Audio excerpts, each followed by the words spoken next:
Assalamualaikum warahmatullahi wabarakatuh. Pada kesempatan ini, insya Allah kita akan membahas tentang uji kualitas atau quality control pada pesawat Cityscan. Oke, kita lanjutkan. Nah, materi ini diadopsi dan diedit dari PPT yang dibuat oleh Pak Adi Derajat Nurwasana. Sebagaimana informasi yang disampaikan oleh IAEA pada tahun 2004 tentang jaminan mutu pada pesawat Sinar X sangat membantu dalam optimasi dosis pasien radiologi. Kemudian pada BSS tahun 96 dijabarkan dengan SRS tahun 2006 disampaikan bahwa pesawat Sinar X harus dirancang sedemikian rupa sehingga dapat menjaga keluaran radiasi konsisten dan serendah mungkin dengan hasil citra yang memadai untuk menegakkan diagnosis. Dan ini adalah persyaratan keselamatan radiasi yang harus dipenuhi. Yang pertama adalah persyaratan manajemen, yang kedua adalah persyaratan proteksi radiasi. Nah, persyaratan proteksi radiasi ini melingkupi 3 hal. Yang pertama, justifikasi penggunaan. Jadi penggunaan Sinar X atau radiasi pengion dalam hal ini adalah untuk radiologi itu harus betul-betul terjustifikasi secara medis. Artinya manfaat yang akan diperoleh itu mengungguli atau lebih banyak dibanding dengan aspek mudorot dari penggunaan radiasi pengion tersebut. Yang kedua adalah limitasi dosis, terutama bagi tenaga medis dan masyarakat umum. Dan yang ketiga adalah optimasi proteksi radiasi. Ini optimasi terutama untuk pasien ya. Di pasien harus diusahakan mendapatkan dosis serendah mungkin dengan kualitas citra yang masih bisa digunakan untuk menegakkan diagnosis.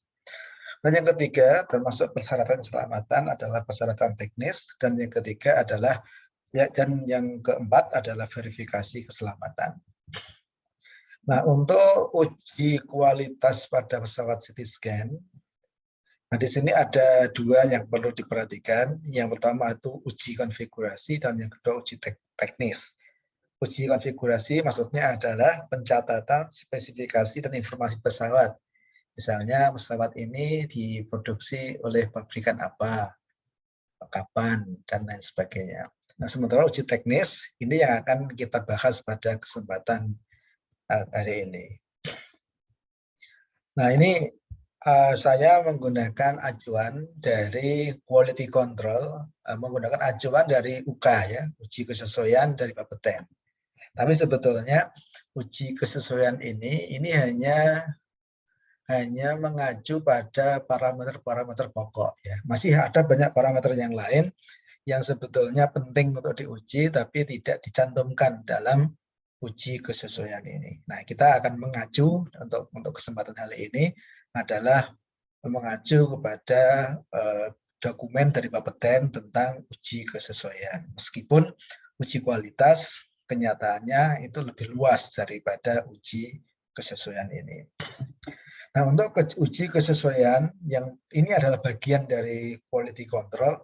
Ada 5 hal yang perlu diuji. Yang pertama terkait dengan generator dan tabung Sinar X. Yang kedua terkait dengan perkiraan dosis pada pasien, atau lebih tepatnya sebetulnya dosis keluaran alat. Ya. Terus yang ketiga adalah kualitas citra. Yang keempat adalah indikator posisi meja pasien maksud saya. Dan yang kelima adalah ketepatan laser penanda. Ini yang akan kita lakukan pengujian pada kesempatan kali ini. Oke, kita akan masuk yang pertama, yaitu tentang generator tabung Sinar X.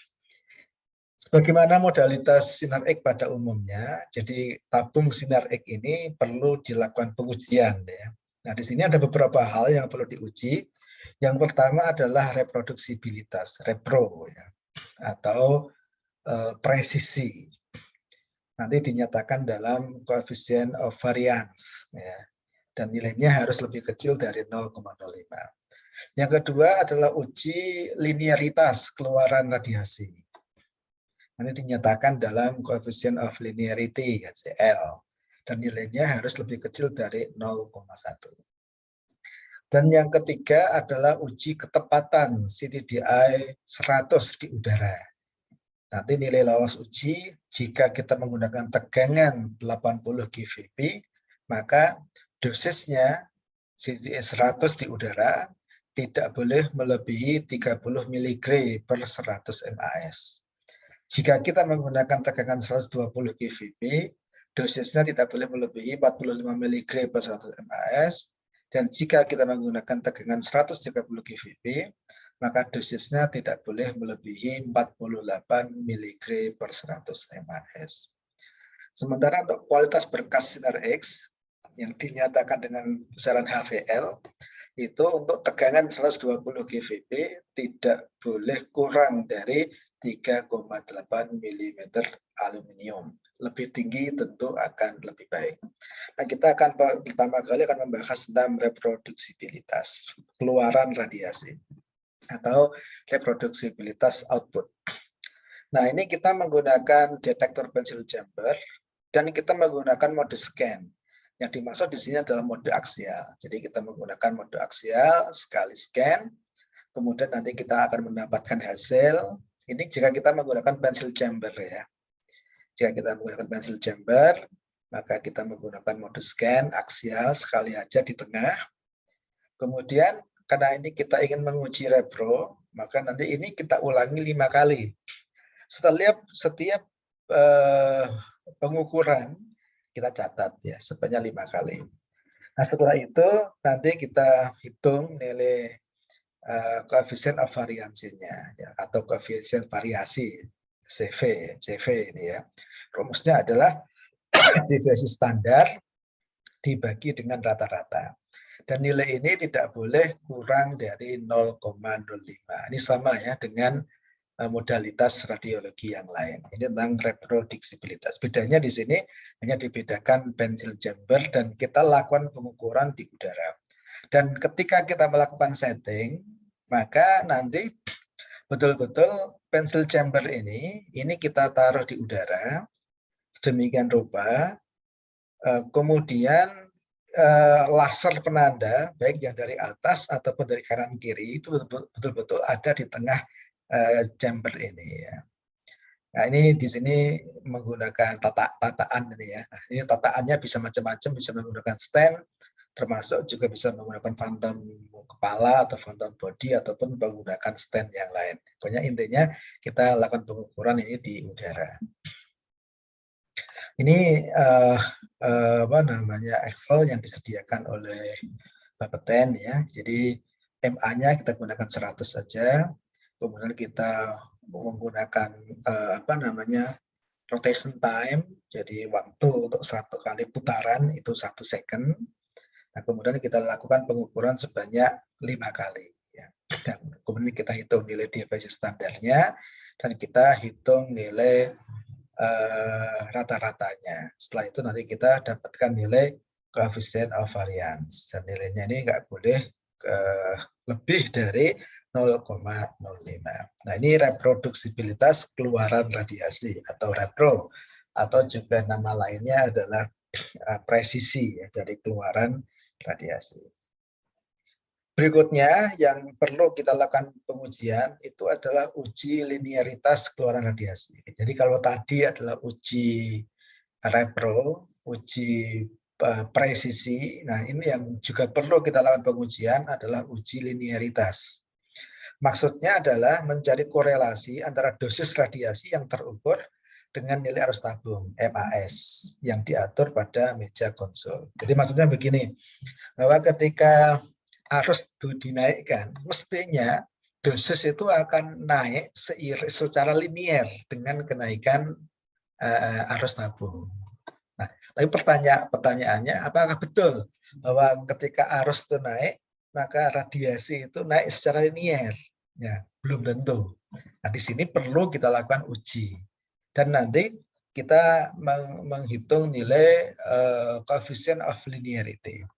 Setting pengukuran yaitu sama, yaitu menggunakan pensil chamber Dan pengukuran juga kita lakukan di udara. Jadi bedanya dengan repro, kalau repro itu diulangi 5 kali untuk seluruh faktor eksposi yang sama. Kalau uji linearity ini settingnya sama, kemudian ketika kita melakukan pengukuran, MA-nya divariasi. Misalnya dari 100, 150, kemudian 200, 250, sampai 300 misalnya ya.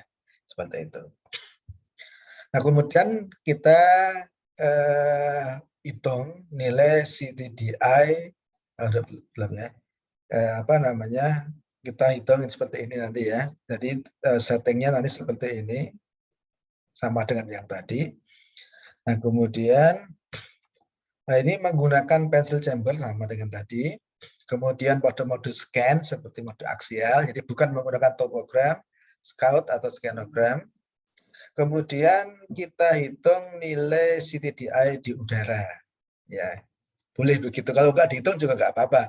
Langsung aja dosis yang terukur juga nggak apa-apa ya. Karena yang ingin kita ketahui adalah linearitasnya. Jadi kita tidak perlu mendapatkan nilai absolutnya. Gitu. Nah, kemudian setelah nanti kita mendapatkan pengukuran sebanyak variasi tadi, katakan aja dari 100, 150, 200, 250, dan 300 MAS. Nah, kemudian setiap kita dapat, nanti kita bagi dengan nilai MAS yang kita gunakan. Misalnya ya, ketika kita menggunakan arus 100 arus tabung atau chip loading 100 MAS, misalnya dosisnya dapat 34 mg misalnya. Tinggal nanti 34 mg dibagi dengan 100 MAS. Nanti ketika kita menggunakan arus tabung chip loading 200 juga sama, kita hitung, kita dapatkan nilai dosisnya, kemudian kita bagi dengan 200 MAS. Nah, kemudian setelah itu kita cari nilai dosis per MAS yang paling tinggi dan kita cari nilai yang paling kecil. Nah, kemudian nanti kita hitung nilai CL dan rumus ini ya, yaitu nilai yang paling tinggi dikurangi yang paling kecil dibagi dengan nilai yang paling tinggi ditambah yang paling kecil. Nah, kita akan mendapatkan nilai coefficient of linearity. Nah, nilai ini tidak boleh lebih dari 0,1. Jadi kalau seandainya lebih dari 0,1, nah ini berarti linearity-nya itu tidak bagus ya. Nah, ini berarti kalau dibuat garis itu dia linearity-nya itu tidak bagus gitu. Nah, sehingga dia tidak lolos. Nah, untuk batas kelolosan adalah nilainya 0,1 ini. Ini nanti tabel yang disediakan oleh Bapeten. Jadi ini MA-nya 5 kali ya. T-nya 1 aja menggunakan rotation time-nya 1 second. Nah, kita mendapatkan nilai pengukuran. Nah, kemudian nanti kita bagi dengan MAS yang kita gunakan. Setelah itu kita hitung nilai CL-nya. Ini biasanya kalau kita menggunakan tabel, kita menggunakan Excel dari Bapeten ini sudah otomatis di sini ya. Setelah itu nanti kita mendapatkan nilai CL ini. Dan ini batas lolosnya tidak boleh lebih dari 0,1. Berikutnya yang juga perlu kita lakukan itu adalah akurasi output atau akurasi keluaran radiasi dari sinar X. Ya. Kalau ini cukup dilakukan sekali ya. Ini bisa kita lakukan pada beberapa tegangan atau juga boleh pada satu tegangan. Misalnya kita melakukan pengukuran pada tegangan 120.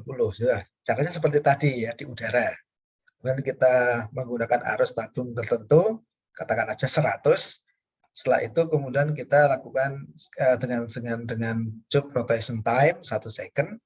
Setelah itu kemudian kita scan, kita mendapatkan nilai D di sini ya. Nah, kalau kita menggunakan pencil chamber, maka nilai CTDI di udara kita hitung pakai rumus ini ya. Jadi D, bacaan dosis yang kita dapatkan, dikalikan dengan L. L ini adalah panjang dari detektor. Kalau kita menggunakan pencil chamber, itu panjangnya 100 mm. dibagi dengan NT. NT ini adalah lebar kolimasi. Kalau misalnya kita menggunakan kolimasi 100 mili, ya 10 mili ya, 10 mili yang umum digunakan, maka 100 dibagi dengan 10. Maka ini dikali 10 dan dikali dengan faktor kalibrasi dari chamber yang kita gunakan. Jadi bacaan dosis dikalikan dengan faktor kalibrasinya, dikalikan dengan panjang detektor dibagi dengan lebar kolimasi. Sehingga nanti kita mendapatkan satuan miligray di sini ya. Nah, kemudian setelah kita mendapatkan dosis dalam satuan miligray, nah kemudian kita lihat ya, kalau kita menggunakan 100 MAS ya udah langsung kita masukkan. Langsung kita mendapatkan nilai miligray per 100 MAS. Tapi jika kita tidak menggunakan 100 MAS, maka kita harus normalisasi menjadi 100 MAS. Nah, maka batas kelolosan adalah seperti ini. Jika kita menggunakan 80 GV, maka lolosnya itu harus kurang dari 30 miligray per 100 MAS. Kalau kita menggunakan tegangan 120 GVP, maka uji kelolosannya harus kurang dari 45 miligray per 100 MAS. Ini adalah untuk akurasi keluaran dari tabung sinar X. Kemudian yang perlu kita uji yang berikutnya, ya, selain tadi akurasi keluaran tabung, presisi keluaran tabung atau repro. Dan yang ketiga adalah linearitas. Dan berikutnya yang perlu kita uji itu adalah kualitas berkas sinar X. Nah, kalau dulu kita juga diminta untuk menghitung keakuratan nilai KV, ya. Keakuratan nilai KV. Tapi kalau sekarang yang keakuratan ini nggak diminta ya, hanya diminta nilai HVL atau kualitas berkas dari sinar X. Maka untuk HVL ini memang kita bisa menggunakan yang kita gunakan itu nanti detektor ya. Ya bisa menggunakan multimeter. Kalau kita menggunakan multimeter itu mudah sekali karena di detektor multimeter itu sudah dilengkapi dengan banyak sekali filter ya. Sehingga dengan sekali scan jeret gitu kita langsung mendapatkan nilai tersebut. Tapi kalau kita tidak menggunakan detektor yang seperti itu, ya berarti kita harus melakukan scan beberapa kali dan kita gunakan beberapa filter gitu ya. Ini untuk menguji HVL. Nah, untuk menguji HVL ini kalau bisa itu kita menggunakan mode surface ya, seperti di radiografi itu. Jadi sinar X posisinya diam, detektor juga posisi diam gitu. Tapi kalau memang tidak bisa karena kita tidak memiliki password untuk masuk ke mode service, kita bisa menggunakan mode skenogram atau scout ya, atau SPR atau survey dan lain sebagainya itu namanya ya. Ya, jadi setelah itu batas kelolosannya seperti ini ya. Jadi kalau kita menggunakan misalnya nih tegangan 120 GVP, maka nilai HVL harus lebih dari 33,8 mm AL ya. Nah, sementara kalau untuk ketepatan nilai tegangan meskipun tidak diminta ya, ini kita bisa lakukan nanti tegangan yang diset misalnya 120 dikurangi tegangan yang terukur, misalnya jadinya 121,1 misalnya, dibagi dengan KV yang diset dikali dengan 100%. Ini memang di sini tidak ada batas kelolosannya ya. Yang ada hanya untuk HVL ini ya, untuk kualitas berkas dari sinar X itu. Ya, ini nanti ada tabung, ada Excel yang disediakan ya. Alat ukurnya kita pakai apa, MA-nya apa, modenya apa, tipe scan-nya apa. Ini misalnya kalau kita menggunakan topogram ya. Nah di sini ini kalau ada KV ya, jadi KV settingnya berapa, terukur berapa, kemudian HVL-nya berapa. Nah sekarang ini yang diminta terutama yang HVL ini, yang untuk KV ini tidak ada batasan untuk saat ini. Ya. Oke, itu adalah uji tentang generator tabung standar X. Berikutnya yang perlu dilakukan itu adalah uji perkiraan dosis. Di sini ya dimaksudkan dosis pada pasien ya. Meskipun sebetulnya memang sejak awal nilai CDA-vol atau CDA-W itu bukan dimaksudkan untuk estimasi dosis pada pasien ya. Tapi ini diukur dan ini dilakukan pengukuran pada fantom. Fantom yang dimaksud itu ada dua, yaitu fantom body dan fantom kepala. Kalau fantom body diameternya adalah 32 cm dengan panjang sekitar 15 cm. Kalau untuk fantom kepala diameternya 16 cm dengan panjang sekitar 15 cm. Bahannya dari akrilik ya atau PMMA. Nah, nanti untuk batas kelolosan ya nilai CDI-W atau CDI-vol itu kira-kira 20% atau berada dalam rentang 20% dari yang ada di layar monitor. Jadi kalau di layar monitor menunjukkan 10 mg, maka 20% dari 20 dari 10 ya, itu berarti sekitar 2 ya. Berarti dari 10 plus minus 2, dari 8 sampai 12 mg. Itu baik untuk body ataupun untuk kepala. Caranya kira-kira seperti itu. Jadi tujuannya adalah untuk menilai kesesuaian nilai CDA-vol dengan nilai yang ada di monitor ya. Nah, kemudian nanti ketika kita lakukan pengukuran, kita gunakan pensil chamber dan kita harus menggunakan phantom. Nah, ini phantom di sini ada dua, yaitu phantom kepala, ini yang di dalam ini, yang 16 cm. Kemudian ada phantom body, yang diameternya 32 cm. Nah, kemudian masing-masing phantom ini ada 5 lubang. Lubang di tengah, dan di pinggir itu ada 4 ya. Nanti kita letakkan pada posisi jam 3, jam 6, jam 9, dan jam 12. Ini kita harus hati-hati ketika melakukan pengukuran. Saat ini untuk detektor yang banyak dijual di pasar itu ada dua paling tidak ya. Yang pertama yaitu yang menggunakan pensil chamber, yang kedua menggunakan solid state. Nah, kalau kita menggunakan pensil chamber harus diperhatikan bahwa mode yang kita gunakan nanti harus menggunakan mode aksial. Scan dilakukan hanya sekali yaitu di bagian tengah. Jika kita menggunakan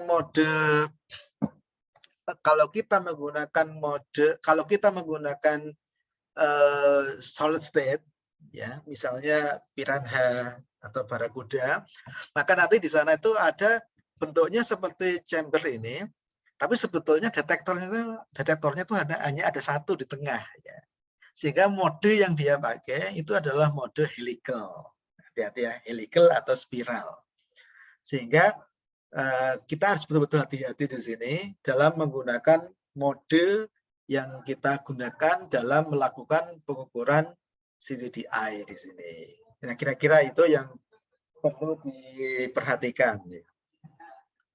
Nah, kemudian untuk tadi sudah kita bahas ya, kalau kita menggunakan pensil chamber, maka pengukuran itu dilakukan di 5 posisi. Posisi tengah, kita dapat nilai dosisnya, dan nanti di tengah berarti nanti kita mendapat yang namanya CDI 100, tengah ya, atau C. Caranya dengan seperti tadi ya, kalau kita menggunakan pensil chamber, jadi dikalikan dengan panjang detektor, dibagi dengan lebar kolimasi, dikalikan dengan faktor koreksi. Kemudian kita juga ukur di posisi jam 12, di jam 3, di jam 6, dan di jam 9. Kita lakukan pengukuran. Nah, setelah itu, kita rata-rata dosis yang di pinggir, ya, yang di jam 3, jam 6, jam 9, jam 12, kita rata-rata. Kemudian setelah itu, kita menghitung nilai CTDA-W dengan cara rumusnya adalah CTDA-W itu sama dengan sepertiga CTDI tengah, CTDI 100C tengah, ditambah dengan 2/3 CTDI rata-rata yang pinggir tadi. Nah, setelah itu kita mendapatkan nilai CDTEW. Ya. Jadi CDTEW itu adalah sepertiga CDTI tengah, sepertiga CDTI tengah ditambah dengan 2/3 CDTI pinggir. Nah, kemudian kalau kita ingin mendapatkan nilai CDTI fall, maka nanti CDTEW tinggal dibagi dengan pitch. Ya, pitch itu adalah jarak atau perbandingan antara pergerakan meja pasien dengan lebar kolimasi berkas sinar X. Ya. Jadi kalau seandainya nilai pitch-nya nanti lebih dari 1, nah berarti berkas radiasi itu agak renggang gitu ya. Kalau pitch-nya kurang dari 1, berkas radiasi di permukaan kulit itu menumpuk sehingga dosisnya akan menjadi lebih tinggi. Namun kita bandingkan dengan CDTEW atau fall ya, atau CDTEW, biasanya di layar monitor yang tertera itu CDTEW fall namanya ya. Nah, itu kita bandingkan. Nah, deviasinya itu tidak boleh lebih dari 20%, baik untuk kepala ataupun untuk body gitu. Nah, kalau kita menggunakan solid state atau sering kita sebut dengan nama CT dose profiler. Nah, di sana itu sudah dilengkapi dengan software yang sudah dilengkapi dengan database, sehingga kita bisa hanya menggunakan satu scan di tengah-tengah, langsung otomatis dapat nilai CDTE fall. Itu bisa ya. Sekarang sudah tersedia seperti itu. Tapi kalau kita menggunakan pencil chamber, ya kita harus melakukan pengukuran di 5 titik. Tapi kalau kita menggunakan yang langsung, yang menggunakan profiler, nah itu hanya dengan sekali pengukuran kita bisa langsung mendapatkan nilai CDTE fall. Tapi ingat, ketika kita melakukan scan di dalam software yang kita gunakan harus betul-betul kita set sedemikian rupa persis seperti set pesawat yang kita gunakan, termasuk jenis scannernya. Scannernya apa? Misalnya Siemens Sensation apa gitu misalnya ya. Itu harus kita set. Kalau seandainya nggak kita set dengan benar, ya nanti hasilnya bisa keliru.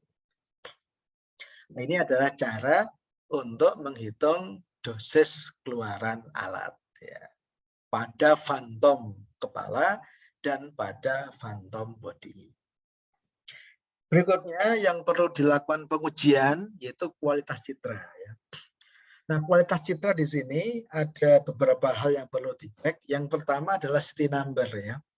CT number di sini itu ada 3 hal. Yang pertama adalah keakuratan CT number untuk air. Yang kedua, keseragaman CT number pusat dan tepi. Yang ketiga, noise-nya ya. Nah, nanti untuk batas kelolosan CT number air itu dari min 4 HU sampai 4 HU. Jadi kalau nilainya di antara min 4 sampai 4 ya masih lolos. Untuk keseragaman pusat dan tepi, kita lakukan di 5 titik, yaitu di tengah, di pinggir pada jam 3, jam 6, jam 9, dan jam 12. Setelah itu nanti kita hitung selisih antara nilai pinggir dan tengah. Nah, dari selisih itu kita tentukan selisih maksimumnya.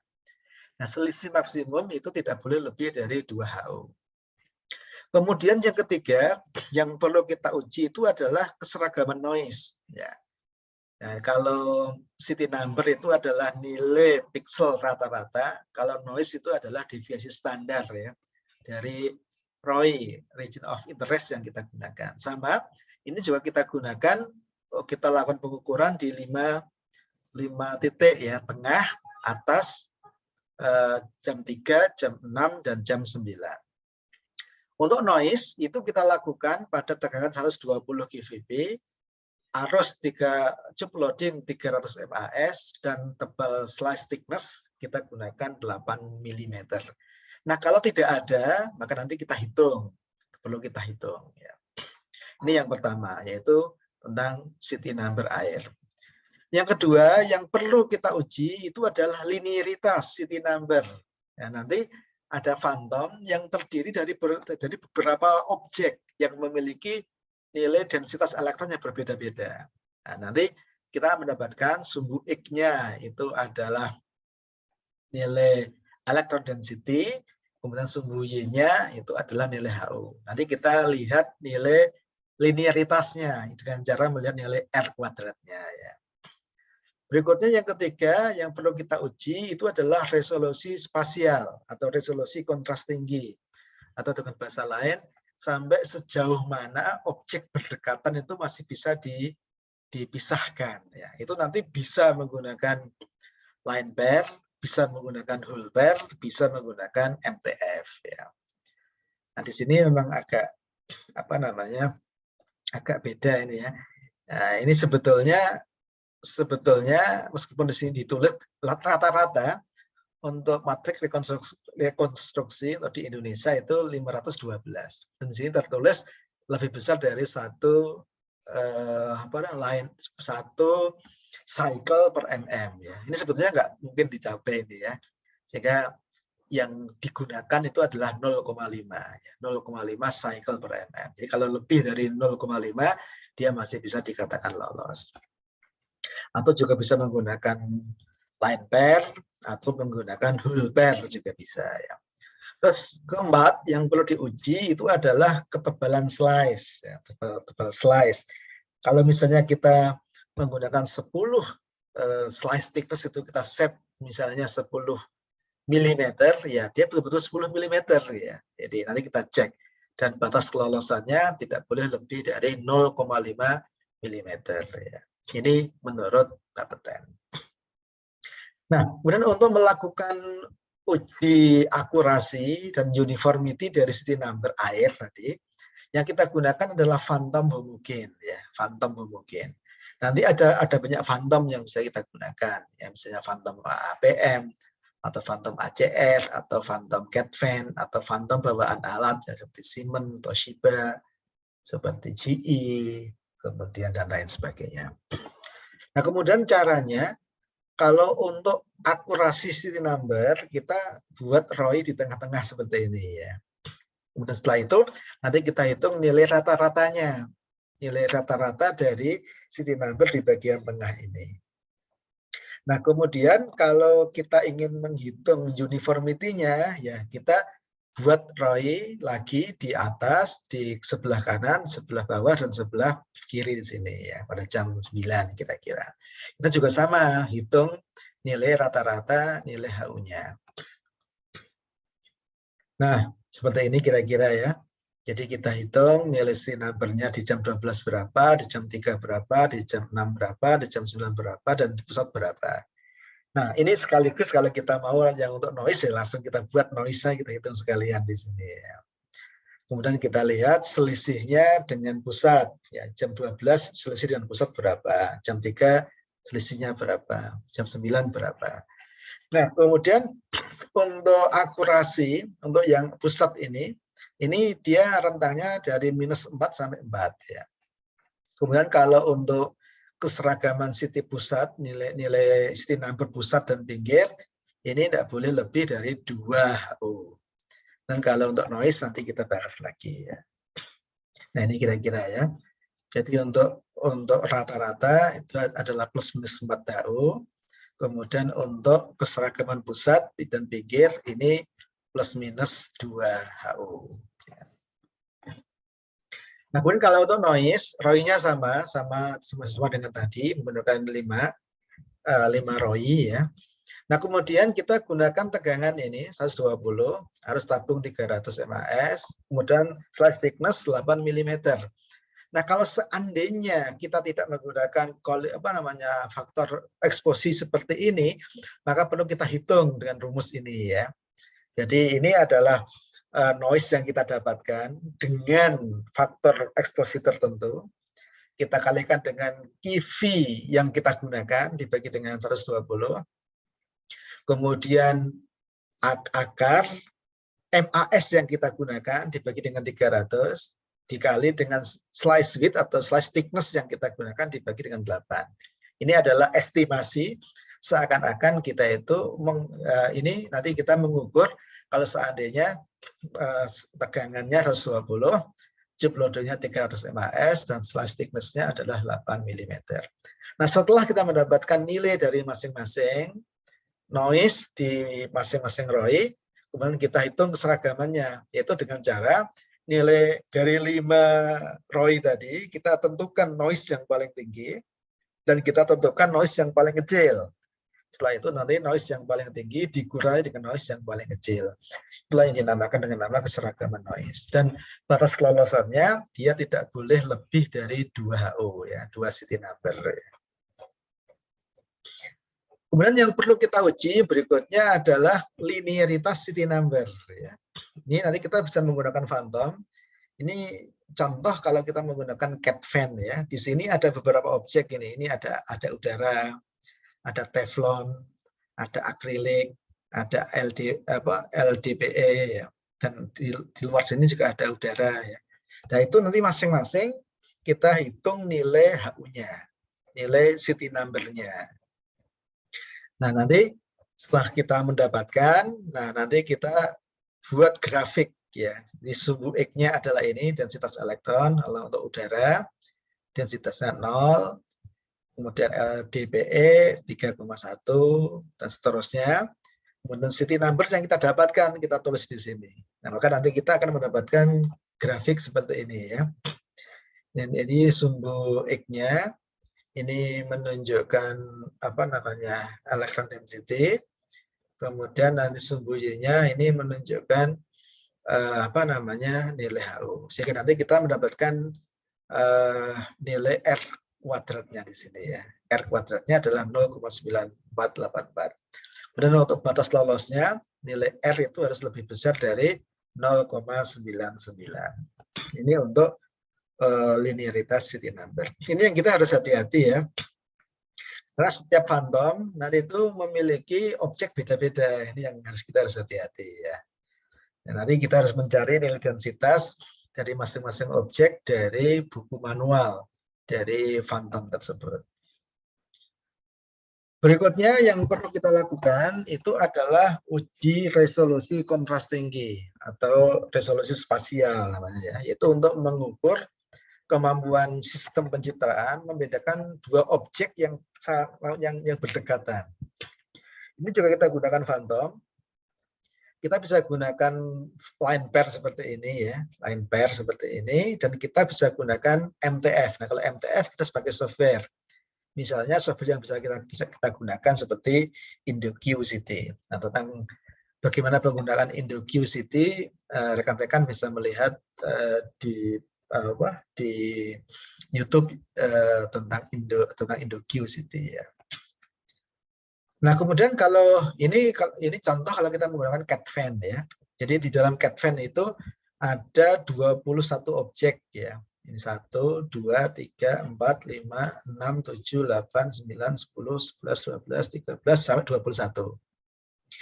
Nah, kemudian di sini ya, untuk objek yang pertama, ini line pair-nya ini sebanyak 1 per senti. Kalau yang kedua ini 2, ini udah sama, ya, ini 3 line pair per senti. Nah, untuk batas lolos tadi kan sekitar 0,5 line pair per mili, ya. Berarti paling enggak dia akan lolos jika kelihatan nomor 5 ini paling enggak, ya. 1, 2, 3, 4, 5. Angka ini harus kelihatan. Nah, syukur-syukur kelihatannya bisa yang ke-6, ke-7, ke-8 ini lebih bagus lagi, ya. Ini kalau kita menggunakan phantom cat fan. Nah, nanti kalau kita menggunakan phantom yang lain nanti akan beda, ya. Nah, kita bisa menggunakan MTF, ini harus menggunakan software, bisa menggunakan tadi line pair, resolusi spasial, juga bisa menggunakan diameter lubang, ya, atau hole pair, ya, ini juga bisa. Seperti kalau kita menggunakan phantom APM, itu yang kita gunakan adalah hole pair, ya. Kemudian berikutnya yang perlu kita uji itu adalah ketebalan slice atau slice thickness, ya. Jadi pada phantom yang kita gunakan, ini contoh kalau phantom yang kita gunakan adalah phantom cat fan. Nanti kalau pada phantom yang lain nanti akan beda caranya, ya. Jadi kalau di sini kalau kita menggunakan phantom cat fan itu nanti dia tuh ada objek yang bentuknya miring seperti ini ya. Bentuknya seperti miring seperti ini. Ini kalau kita lihat dari samping sebetulnya ya. Nah, kemudian ini kemiringannya kalau phantom ini kalau nggak salah 23 derajat ya. Kemudian kalau slice thickness semakin tebal, maka kita akan mendapatkan garis ini semakin panjang. Maka garis ini berkesesuaian dengan slice thickness. Tinggal nanti dikalikan dengan kemiringan. Nah, ini kalau di cat fan kalau nggak salah 23 derajat ya.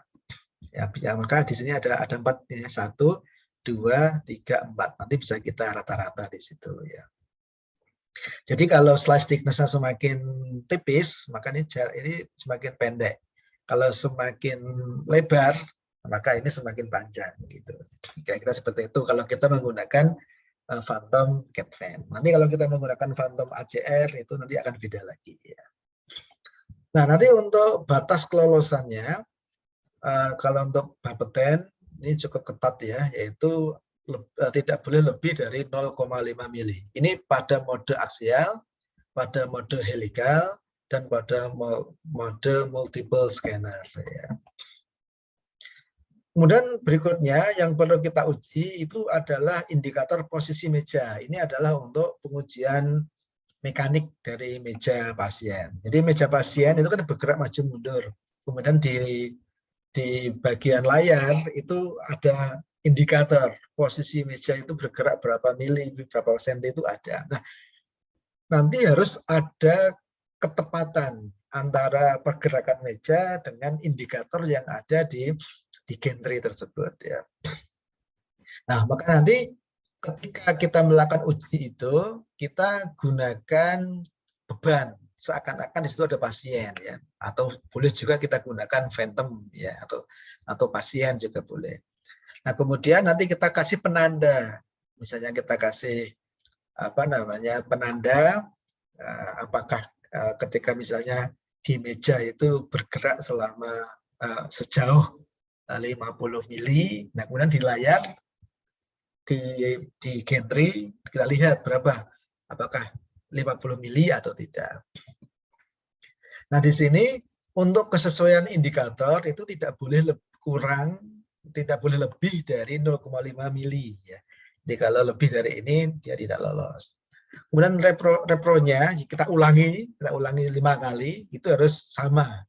Nah, dia nggak boleh lebih dari 1 mili bedanya ya. Ini betul-betul harus hati-hati karena kalau kita tidak tepat ya, ini harus betul-betul presisi kita dalam menempatkan tanda ya. Kalau enggak bisa jadi nanti seakan-akan perbedaannya itu bisa lebih dari standar yang ditentukan. Nah, ini kira-kira seperti ini ya. Ini ada meja pasien. Ini kita kasih beban, seperti seakan-akan ini adalah beban pasien. Maka di sini tuh ada display di sini. Ini gantry dilihat di samping. Ini meja pasien, ini bisa bergerak maju mundur. Nah, kita kasih ruler, kita kasih penggaris di sini. Maka ketika dia bergerak, ketika misalnya dia masuk sejauh 1 meter, maka di indikator sini harus 1 meter juga. Nah, kira-kira seperti itu. Tadi udah kita bahas ya tentang batas kelolosannya. Oke, ini sudah kita bahas. Nah, kemudian yang terakhir yang perlu kita uji itu adalah laser penanda. Nah, laser penanda itu maksudnya seperti ini ya. Jadi ini adalah laser penanda yang dari atas, dari kanan kiri, termasuk yang mutar di sini. Nah, kalau kita menggunakan phantom, ini phantom yang kita pakai phantom ACR ini ya. Ini phantom cat fan ini. Jadi kalau kita menggunakan phantom ACR juga ada di opaknya. Cuma kalau kita pakai phantom APM agak sulit ya. Ini contoh ada penanda di sini. Nah, ini harus betul-betul penanda yang sebelah sisi sini harus kena radiasi, kena lasernya kena di sini. Yang di sisi ini juga sama, yang sebelah kiri juga sama ya. Sehingga betul-betul ini posisinya sudah bagus. Kemudian kerataannya juga kita cek ya, kita pakai water pass di sini ya.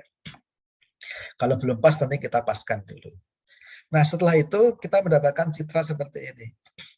Nah, ini radio opak yang di atas, radio opak yang di kiri, radio opak yang di kanan. Nah, kemudian setelah itu nanti kita garis ya, kita buat garis dari radio opak kiri sampai radio opak kanan, atas dan bawah kita buat. Setelah itu nanti kita buat grafik tengah-tengahnya. Nah, kemudian selisihnya berapa mili ini. Nah, ini kita cek selisihnya. Nah, tadi untuk selisihnya itu dia ini kalau menurut Bapeten ya, itu tidak boleh melebihi tebal slice minimum. Jadi kalau slice minimum misalnya 1 mili, maka ketepatan laser indikasi ini tidak boleh lebih dari 1 mili. Meskipun ini kalau zaman sekarang slice minimum ini semakin kecil ya.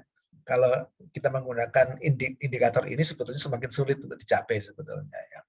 Tapi di beberapa dokumen, misalnya ACR itu mensyaratkan paling enggak itu 1 mili kayaknya ya. 1 mili itu sudah bisa dikatakan lolos. Ya kira-kira itu yang perlu beberapa parameter yang perlu kita lakukan pengujian pada CT scan termasuk tata cara untuk melakukan ujinya. Terima kasih atas perhatiannya. Assalamualaikum warahmatullahi wabarakatuh.